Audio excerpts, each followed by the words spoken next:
Dear students, very good morning to you all. Oh बेटा, you all quite fit and fine. I'm doing hard work. मैं आशा करता हूँ कि आप सभी बच्चे खूब मेहनत कर रहे होंगे, बहुत लगन और मेहनत के साथ में जितने वीडियोस आपको दिए जा रहे हैं उनके ऊपर वर्क कर रहे होंगे। आप सारे नोट्स बना रहे होंगे, ठीक है बेटा। जो असाइनमेंट आपको प्रोवाइड की जा रही है वो असाइनमेंट भी आप सॉल्व कर रहे होंगे। So let us move. आज बेटा हम चलते हैं, हमारा जो लेसन था दिस वन बायोमोलिक्यूल्स, अभी इसी के ऊपर हम वर्क कर रहे हैं। आज जो कंसेप्ट मैं आपको बताने वाला हूँ, इस कंसेप्ट को स्टार्ट करने से पहले थोड़ा सा मैं जो कल वाला कंसेप्ट था, जो वीडियो मैंने कल आपको अपलोड किया था, उसके बारे में अगर मैं आपको बताऊं। सो लेट अस मूव कि कल हमने जो कंसेप्ट पढ़ा था दैट वाज कि जो अमीनो एसिड्स होते हैं, उन अमीनो एसिड्स की अगर मैं बात करूं तो उनकी जो फिजिकल प्रॉपर्टीज होती है, आई हैव टोल्ड यू कि इनको हम किसमें चेंज करते हैं, ज्विटर आयन के अंदर चेंज कर सकते हैं, दिखा सकते हैं। ज्विटर आयन वो होता है जिसके अंदर एसिडिक कैरेक्टर भी होता है और बेसिक कैरेक्टर भी होता है, ठीक है बेटा। ऑन द बेसिस ऑफ, अगर मान लो ज्विटर आयन को हम बेस मानते हैं, तो जो अमीनो एसिड का जो ज्विटर आयन जो स्ट्रक्चर बनता है, अगर आपको याद होगा ज्विटर आयन को ड्रॉ करने के लिए हमने क्या किया था, ऐसे करके इसे ड्रॉ किया था, NH3+ आयन बनाया था। यहाँ R हो गया, ये H हो गया और यहाँ COO negative ion. This one is, ये हमारे पास क्या था, एक ज्विटर आयन था, दिस वन ज्विटर आयन। और ये जो ज्विटर आयन है, अगर मान लो मैं इस ग्रुप की अगर बात करूं COO नेगेटिव आयन या NH3+ आयन वाले ग्रुप की अगर मैं बात करूं, तो अगर मान लो मैं यहाँ पे क्या करूं, H+ आयन को अगर दूं इसको, तो ये H+ आयन को एक्सेप्ट कर देगा। और अगर ये H+ आयन को एक्सेप्ट कर रहा तो ये बेसिक नेचर को क्या करता है, शो करता है, ठीक है बेटा। अगर यहाँ अगर आप देखें, यहाँ अगर हम इसका बेसिक मीडियम में अगर रिएक्शन देखें, वो नेगेटिव आयन को अगर प्रोवाइड करवाते हैं तो H+ आयन यहाँ से इधर आएगा, यहाँ से वाटर बाहर निकल जाएगा, जो कि अगर ये H+ आयन प्रोटोन को अगर डोनेट कर रहा है, दैट्स व्हाई ये कैसा नेचर दिखाता है बेटा, एसिडिक नेचर को दिखाता है। तो एसिडिक कैरेक्टर हो गया, बेसिक कैरेक्टर हो गया, ये भी मैंने आपको कल बताया था ज्विटर आयन को बेस मान करके। इसके बाद टाइप्स की अगर मैं बात करता हूँ, अमीनो एसिड को हमने कैटेगराइज किया था कि भाई ये न्यूट्रल भी होते हैं, ये एसिडिक भी होते हैं और बेसिक भी होते हैं, ठीक है। What are the number of COOH group कितने हैं, NH2 ग्रुप कितने हैं। अगर मान लो दोनों बराबर में है तो न्यूट्रल होगा, अगर एक ज्यादा कम हो गया तो उसके कारण जो एसिडिक और बेसिक कैरेक्टर उसके अंदर वो चेंज देखने को मिलेगा, ठीक है बेटा। तो ये था बेटा कल हमारा जो प्रीवियस वीडियो मैंने आपको दिया था, उसका रिकैप मैंने किया। So let us move. आज चलते हैं, जो कंसेप्ट हमारे पास है उसके ऊपर वर्क करेंगे। And this one, isoelectric point of amino acid. Now isoelectric point of amino acids। ध्यान से सुनेंगे, what is isoelectric point. Isoelectric point क्या बताता है, थोड़ा इसे समझेंगे आप। तो ध्यान रखना है, कल मैंने कंसेप्ट जो दिया था ज्विटर आयन वाला कंसेप्ट आपको दिया था। अच्छा, ज्विटर आयन वाला जो कंसेप्ट है क्या है कि भाई हमारे पास ये कार्बन हो गया, हाइड्रोजन हो गया बेटा, यहां R ग्रुप को ले लिया, ये NH3+ आयन हो गया, यहां COO नेगेटिव आयन हो गया। हम क्या करते हैं, इस ज्विटर आयन को, ध्यान से सुनेंगे बेटा, ये जो ज्विटर आयन है, इस ज्विटर आयन का अगर आप कोई एसिडिक मीडियम लेते हैं, एसिडिक मीडियम में आप इसे अगर लेते हैं, ध्यान से सुनेंगे, यहाँ एसिडिक मीडियम का मतलब क्या हुआ कि having tendency to provide H+ ion. आपने ज्विटर आयन के अंदर H+ आयन को प्रोवाइड करवाया। So what is the change, क्या देखने को मिलता है, हमने क्या देखा कि H+ आयन जो है वो इस COO नेगेटिव आयन के द्वारा एक्सेप्ट होगा। दैट्स व्हाई ये बनेगा, ये R हो गया, ये C हो गया, ये H हो गया, ये NH3+ आयन हो गया, और यहां जाकर के ये COOH में चेंज हो गया। मतलब अब अगर आप इस आयन के अंदर की अगर आप बात करें, it consist only positive charge. That's why अगर मान लो मैं इसे फर्स्ट स्ट्रक्चर बनाता हूं, तो ये अपने आप में आपने क्या बनाया, दिस वन कैटायन का फॉर्मेशन कर दिया। बहुत क्लियर है बेटा।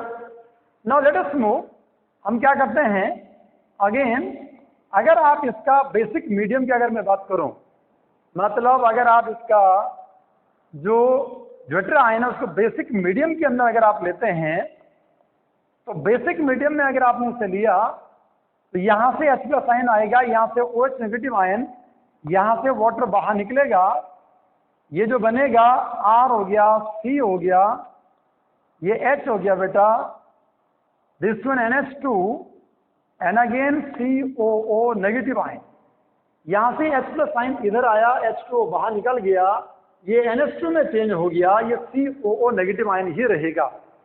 अब आप यहां देखेंगे कि इसके अंदर मान लो दिस वन सेकंड वन, तो इसके अंदर केवल एक चार्ज है, दिस वन नेगेटिव चार्ज। अगर ये नेगेटिव चार्ज है तो दैट्स व्हाई दिस वन, इसे क्या बोला जाता है बेटा, इसे बोला जाता है एनाइन बोला जाता है।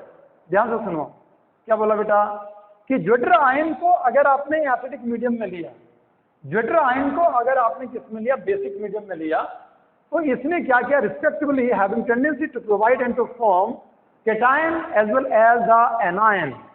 सो अगर आप इलेक्ट्रिक फील्ड को अप्लाई करते हैं, अगर आप इलेक्ट्रोड की अगर बात करते हैं, तो अगर मान लो मैं इलेक्ट्रोड की अगर मैं बात करूं, मान लो मैं एनोड की बात करता हूं, द सेकंड वन अगर मान लो मैं कैथोड की बात करता हूं, हम जनरली पढ़ते हैं कि anode is the positive pole of battery और सेल, एंड कैथोड की अगर आप बात करते हैं तो कैथोड को आप पढ़ते हैं cathode is the negative pole of battery और cell.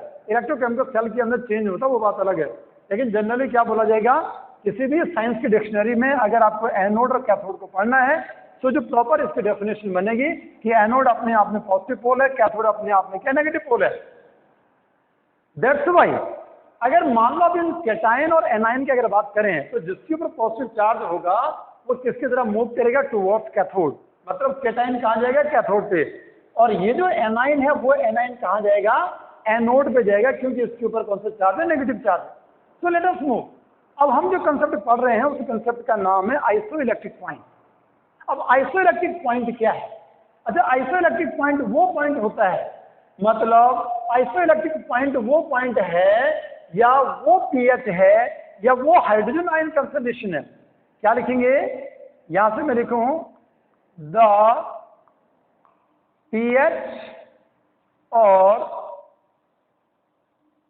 Hydrogen ion concentration, the pH or hydrogen ion concentration at which the particular amino acid doesn't migrate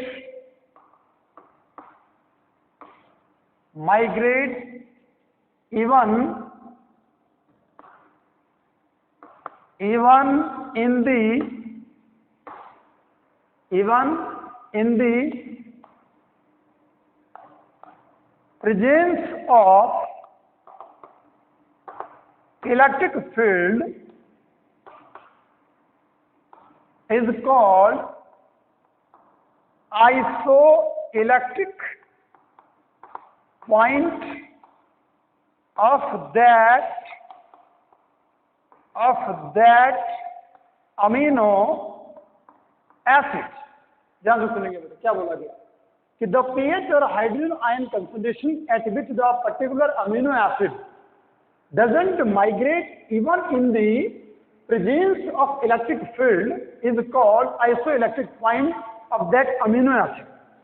मतलब अगर हम कोई इलेक्ट्रिक फील्ड को अप्लाई कर रहे हैं तो 100% है कि कैटायन हो गया और जो एनायन हो गया उनके अंदर क्या होना है, मूवमेंट होना है, having tendency to move, migration होगा आयन का, कैटायन और एनायन का towards respectively we can say that cathode and anode. लेकिन हमने क्या बोला, या हमने कंसेप्ट क्या पढ़ा यहाँ पे कि आइसोइलेक्ट्रिक पॉइंट किसी अमीनो एसिड का वो पॉइंट होता है the point which one is called the particular pH, एक वो पीएच है या वो हाइड्रोजन आयन कंसंट्रेशन है। आपको याद रखना पीएच, सभी बच्चों को ध्यान है कि पीएच इक्वल टू क्या होता है, minus log of H3O plus ion, negative logarithm of hydrogen ion concentration which one is called pH, power of hydrogen ion.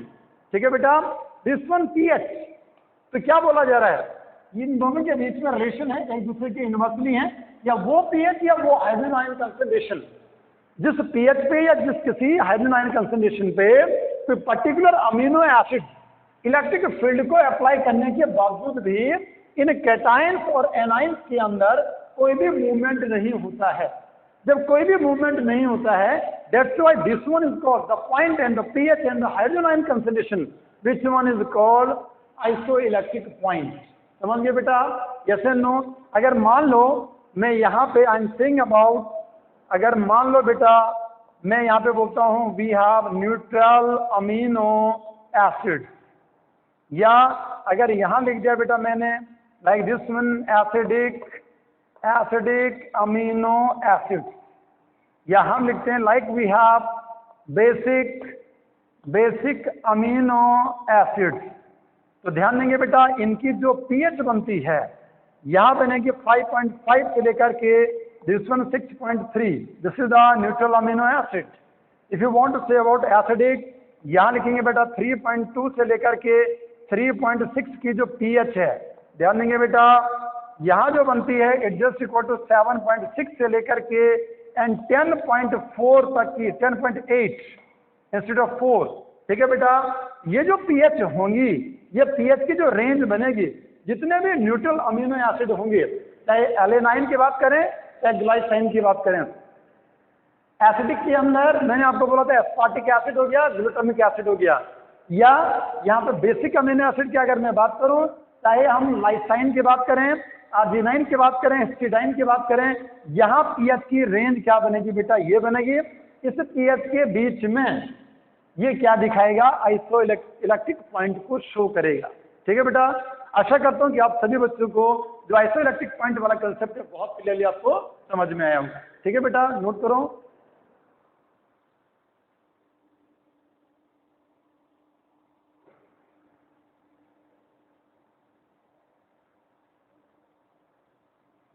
ठीक है बेटा, अब चलते हैं बेटा, अगला टॉपिक आएगा हमारे पास।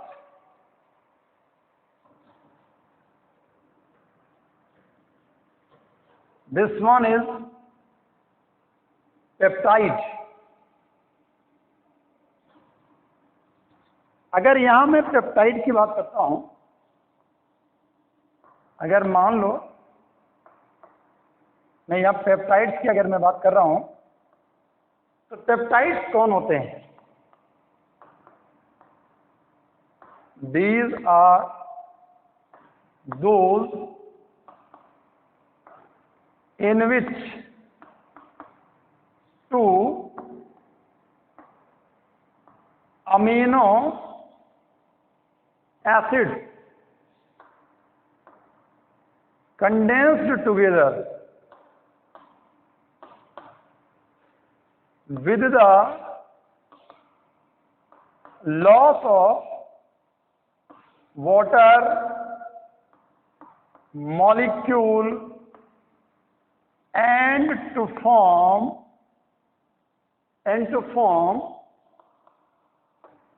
peptide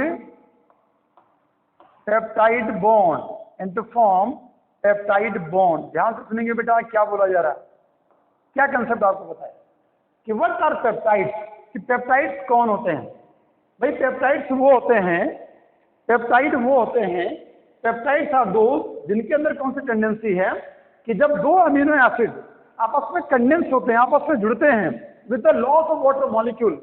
यहाँ पे लॉस ऑफ वाटर मॉलिक्यूल आ रहा है बेटा, इतना ध्यान रखिए। अगर आपको याद होगा मैंने आपको बोला था कि proteins are the condensation polymer. Chemically जो प्रोटीन्स होते हैं वो अपने आप में कंडेंसेशन पॉलीमर्स होते हैं of the amino acid. Amino acid के कंडेंसेशन क्या होते हैं, पॉलीमर्स होते हैं। And I have told you कि what do you mean by condensation. Condensation polymer का मतलब क्या होता है कि जहां पे टू मॉलिक्यूल्स अगर आप उसमें जुड़ रहे हैं तो उनके साथ में बाई प्रोडक्ट बाहर निकलेगा। एंड हियर अगर मैं बाई प्रोडक्ट की यहाँ बात कर रहा हूँ, I am saying about the water molecule is just remove from the when these two amino acid condense together. जब दो अमीनो एसिड आपस में कंडेंस हो रहे हैं तो वाटर का मॉलिक्यूल बाहर निकल रहा है। कैसे करके बेटा?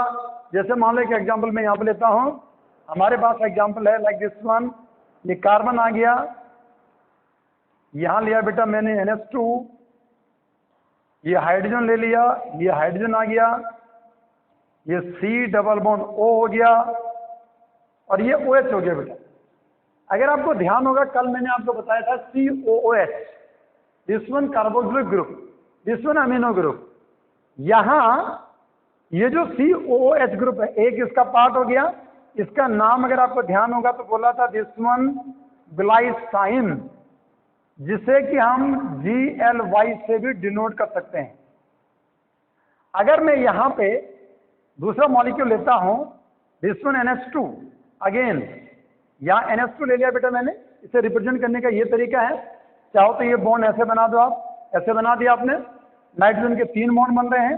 इसके बाद एक कार्बन आ गया, कार्बन के साथ में यहाँ पे हम लेते हैं लाइक दिस वन, यहाँ ले लिया मैंने CH3, यहाँ ले लिया हाइड्रोजन, यहाँ ले लिया C डबल बॉन्ड O और यहाँ ले लिया OH ग्रुप।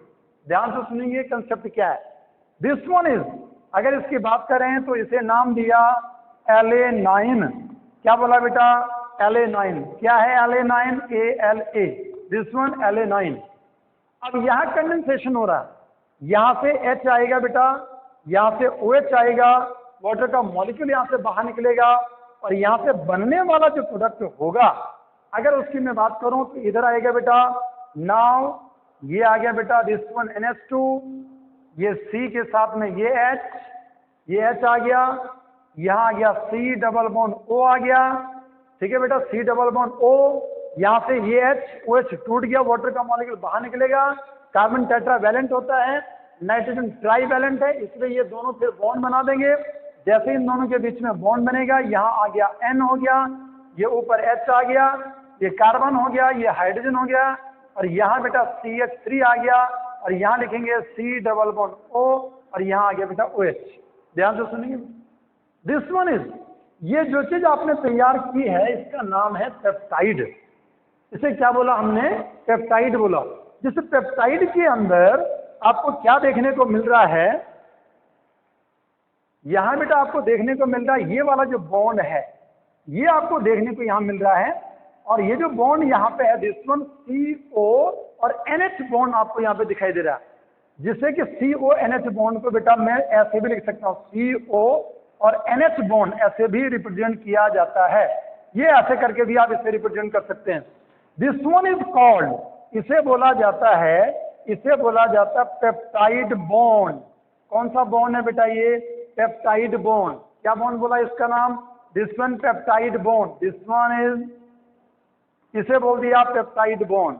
और ये जो कंपाउंड बना, इसको अगर मैं नाम लिखूंगा, इसका नाम क्या लिखेंगे बेटा? इस पूरे का नाम यहाँ लिखेंगे बेटा दिस वन, इसे लिखने का तरीका है ग्लाइसाइल और फिर लिख देंगे La9। देखो थोड़ा चेंज हुआ, INE को हटा करके -INE ये हटा दिया और इसमें ऐड क्या कर दिया हमने? YL कर दिया। मतलब ग्लाइसाइन का पहले वाले के अंदर चेंज हो रहा है, बाद वाले के अंदर चेंज नहीं किया। जो पहले वाला था ग्लाइसाइन का ग्लाइसाइल और La9 बना दिया, या एब्रिविएट करके अगर आप लिखें तो GLY और ALA, ग्लाइसाइल और La9 का एक कैपिटल बना देंगे। तो ये ऐसे करके आपने क्या कर दिया? इसे ड्रॉ कर दिया। ठीक है बेटा, ये जो चीज हमने तैयार की इसका नाम क्या? दिस वन इज कॉल्ड, इसे क्या बोला बेटा? This one is called peptide. बहुत क्लियर है बेटा? जैसे नो, नोट करो।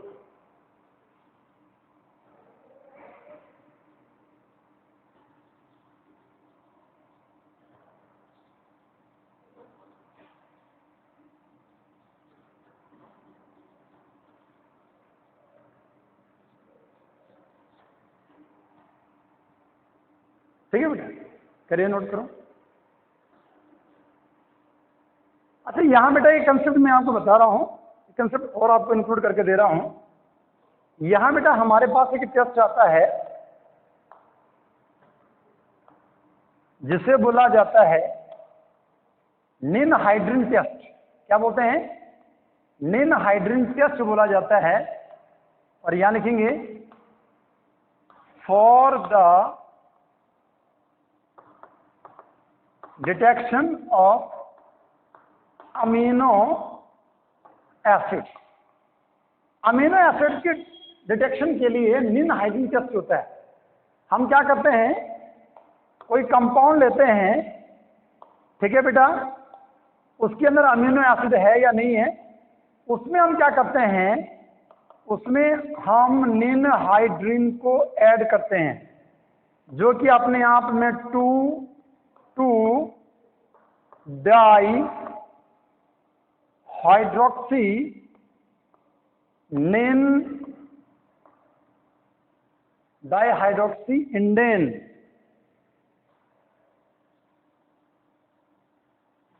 ठीक है, 2,2-डाइहाइड्रोक्सी सॉरी निनहाइड्रिन। एक मिनट देख लेते हैं इसे।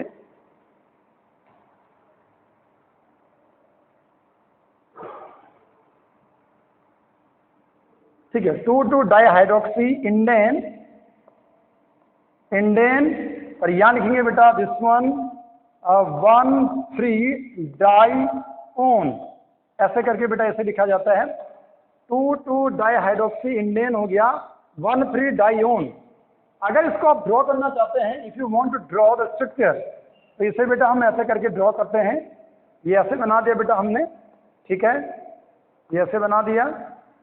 यहां बेटा लेंगे दिस वन C++O, यहां लेंगे ऑल्सो C++O, और ये ऐसे करके ड्रॉ कर दिया।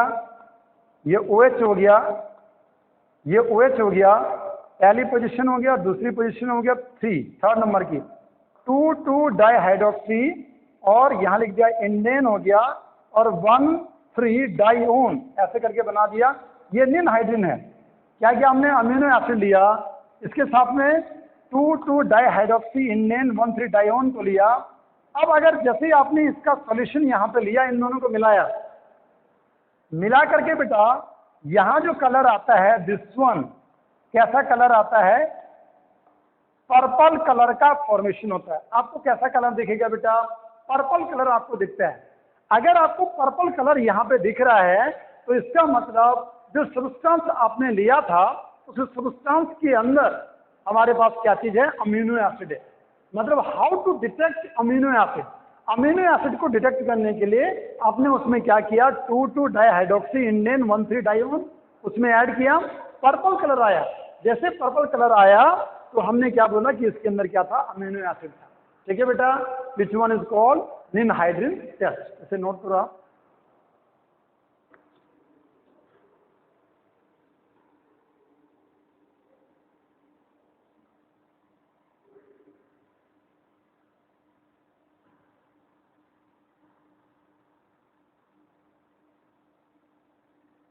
ठीक है बेटा। अब अगर मान लो दूसरा टेस्ट यहां पे बनता है, which one is called,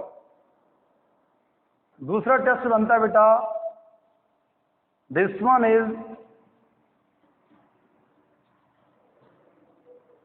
biuret test, this one biuret test. ठीक है बेटा, या PIOTROWSKI',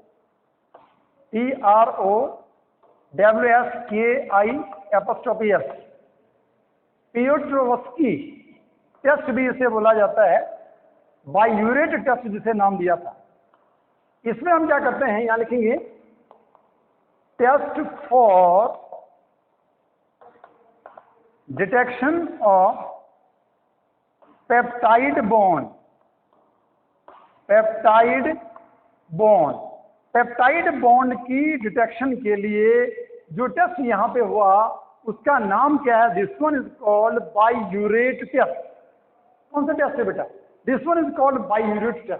अच्छा, बाइयूरेट टेस्ट में हम क्या करते हैं, हमने क्या किया कि जो सब्सटेंस है अगर उसके अंदर पेप्टाइड बॉन्ड है तो हम क्या करेंगे, यहां हमने क्या किया, पेप्टाइड बॉन्ड को ले लिया, वी डोंट हैव आइडिया, लेकिन हमने एक कंपाउंड लिया, उस कंपाउंड में ये कंफर्म करने के लिए पेप्टाइड बॉन्ड है या नहीं है। तो अगर उसके अंदर पेप्टाइड बॉन्ड था तो यहां हम क्या करते हैं, Cu+2 आयन का एल्केलाइन सॉल्यूशन लेते हैं, मतलब जिसके अंदर क्या होता है, NaOH भी होता है, जिसके अंदर रोचेल सॉल्ट भी होता है बेटा।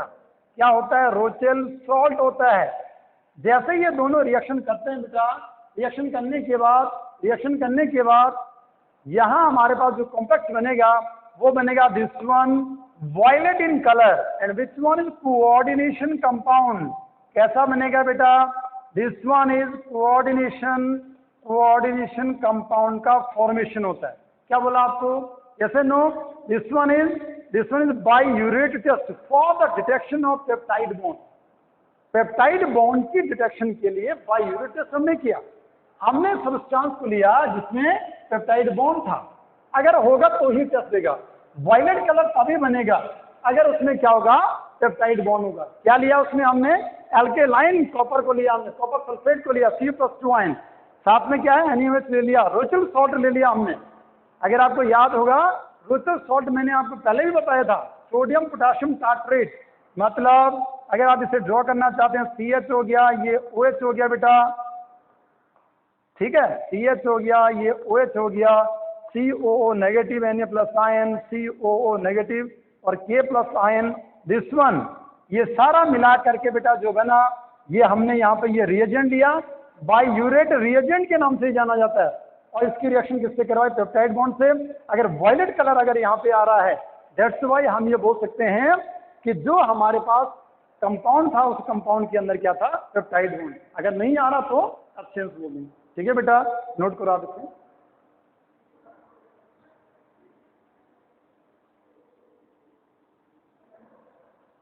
लेट अस मूव, अब चलते हैं बेटा। इसके बाद अगला जो टर्म आएगा, this one is polypeptide.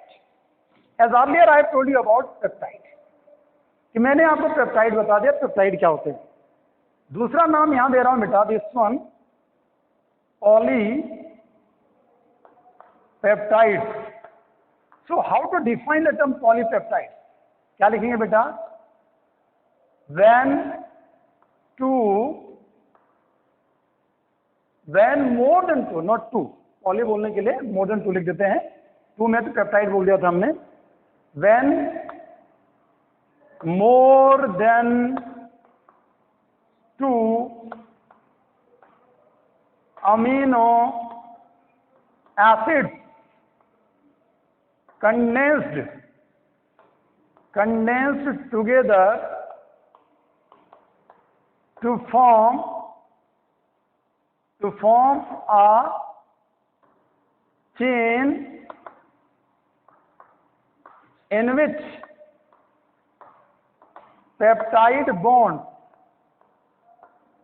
with the loss of water molecule। ध्यान देंगे बेटा, वाटर मॉलिक्यूल का क्या हो रहा है, लॉस हो रहा है। वाटर मॉलिक्यूल के लॉस के साथ साथ में दो से ज्यादा जो क्या है, जो अमीनो एसिड्स हैं वो आपस में क्या हो रहे हैं, कंडेंस हो रहे हैं। ध्यान देंगे बेटा, एंड यहां एक चीज और लिखेंगे, एंड दे हैव टेंडेंसी, या टू फॉर्म करके लिख देंगे, to form N terminal as well as C terminal, जो एन टर्मिनल को भी बनाते हैं और सी टर्मिनल का भी फॉर्मेशन करते हैं। और दो से ज्यादा जो अमीनो एसिड्स हैं जब आपस में क्या होते हैं, कंडेंस होते हैं, तो ये मिलकर के क्या बनाते हैं, पॉलीपेप्टाइड का फॉर्मेशन करते हैं। देखो बेटा आप कैसे करके हो रहा है बेटा, ये जैसे मान लो यहां मेरे पास लाइक दिस वन, यहां मैं लिखता हूं लाइक दिस वन NH2, और NH2 के बाद CH आया, CH के बाद क्या आ गया, R आ गया, R के बाद आएगा COOH आएगा ना, यहाँ से COO और H। लेकिन अगर आपने यहाँ से OH हटा दिया, इसकी लिंकेज आपने दूसरे NH2 से करवाई, तो क्या बनेगा, यहाँ बीच में क्या आएगा, NH बॉन्ड आ जाएगा, और NH बॉन्ड आने के बाद फिर आएगा CH हो गया, फिर R आ गया, R के बाद फिर क्या आएगा, C डबल बॉन्ड O आएगा, और O के बाद फिर अगेन क्या आएगा आपका NH आएगा, NH के बाद फिर CH के साथ में R आएगा, फिर C डबल बॉन्ड O और ये OH। अगर हमने इसको ऐसे करके ड्रॉ कर दिया, भाई एक यूनिट नहीं है, यहां से लेकर के यहां तक की जो यूनिट की अगर मैं बात करता हूं तो इतनी जो यूनिट बनेगी, दीज आर nth यूनिट, ये nth नंबर की यूनिट्स बन गई, जिसमें ये वाला जो पोर्शन है पूरा NH2, ये किसके नाम से जाना जाता है, दिस वन N टर्मिनल। क्या बोला जाता है इसे, N टर्मिनल इसे बोला जाता है। और ये जो कार्बोक्सिलिक वाला जो ग्रुप है बेटा, इसे बोला जाता है, this one is called C terminal. Carbon है इसलिए C टर्मिनल बोल दिया, किनारे पे कार्बन है, किनारे पे नाइट्रोजन था, दैट्स व्हाई ये अपने आप में this one is called polypeptide. ठीक है, जिनका molar mass greater than 10,000 U, greater than 10,000 U जिनका मोलर मास होता है, ऐसे ही मिलकर के क्या बना लेते हैं, और प्रोटीन का फॉर्मेशन कर लेते हैं। किसका फॉर्मेशन करते हैं, प्रोटीन्स बनाते हैं। ठीक है बेटा, क्योंकि प्रोटीन्स जो हैं हाइड्रोलिसिस पे क्या देते हैं, पॉलीपेप्टाइड या पेप्टाइड देते हैं, लास्ट में जाकर के अमीनो एसिड। तो 1000 U से ऊपर अगर क्या बनता है, मोलर मास बनता है, that's why this one is called polypeptide. और यही पॉलीपेप्टाइड ही किसके नाम से जाने जाते हैं, प्रोटीन्स के नाम से जाने जाते हैं। अब आपको समझ में आ गया होगा, इसके अंदर आपको क्या देखने को मिल रहा है बेटा, बहुत क्लियरली आपको ध्यान होना चाहिए। This one is called peptide bond, again this one is called peptide bond, you have to find out peptide bond. NH CO bond is called peptide bond. तो जहां पे NH CO बॉन्ड आपको दिखे आप बोलेंगे पेप्टाइड बॉन्ड। या अगर मान लो, फिर मैं एक एग्जांपल लेता हूं, यहां क्या क्या बेटा, मैंने ये कार्बन ले लिया, ठीक है बेटा, यहां ले लिया NH2 हो गया, यहां बेटा हमने like this one again hydrogen हो गया, यहां लिया हमने, यहां मैं लेता हूं C डबल बॉन्ड O, ठीक है, यहां क्या किया मैंने, अगेन NH लिया बेटा, यहां मैंने कार्बन ले लिया, कार्बन के साथ में CH3 ले लेते हैं, ऊपर हाइड्रोजन ले लेते हैं, C डबल बॉन्ड O लेते हैं, अगेन यहाँ NH लेंगे बेटा, NH के बाद C हो गया, C के यहाँ नीचे मैंने CH2OH लिख दिया, ऊपर हाइड्रोजन हो गया, एंड अगेन COOH। अब ध्यान देंगे, यहाँ 3 यूनिट्स मैंने आपस में जोड़ी हैं। अगर आपको ध्यान होगा NH2 CH2 COOH, तो ये वाला जो पार्ट है बेटा, ये अपने आप में ग्लाइसाइन है। NH2 CH CH3 COH अपने आप में LA9 है बेटा, ध्यान देंगे आप इतना। और ये जो मैंने लिया NH2 CH हो गया, नीचे CH2OH लगाया COH, इसका नाम है सीराइन, SER। क्या लिख दिया बेटा, SER करके हमने इसे लिख दिया। दैट्स वाई अगर इसे नाम देंगे आप लिखेंगे दिस वन ग्लाइसाइल, फिर लिखेंगे LA9 और फिर लिख देंगे लास्ट में दिस वन इज सीराइन। क्या लिखेंगे बेटा, सीराइन करके आपने इसे लिख दिया, ये ऐसे करके आपने इसे ड्रॉ कर दिया। या GLY हो गया, ALA हो गया और SER। दैट्स वाई ये जो मैंने यहां बनाया है बेटा, इसे अब हम क्या बोलेंगे, दिस वन इज कॉल्ड, इसे नाम दिया जाएगा पॉलीपेप्टाइड। और यही जो पॉलीपेप्टाइड्स होते हैं जिनके अंदर क्या है, एक N टर्मिनल है, एक C टर्मिनल है, जिसमें पेप्टाइड बॉन्ड है, nth यूनिट। अगर यहां से लेकर के यहां तक NH CH R और CO, ये जो nth यूनिट्स हैं, ये आपस में जब जुड़ रही हैं, तो जो पेप्टाइड था वो पॉलीपेप्टाइड में आपने क्या कर दिया, चेंज कर दिया।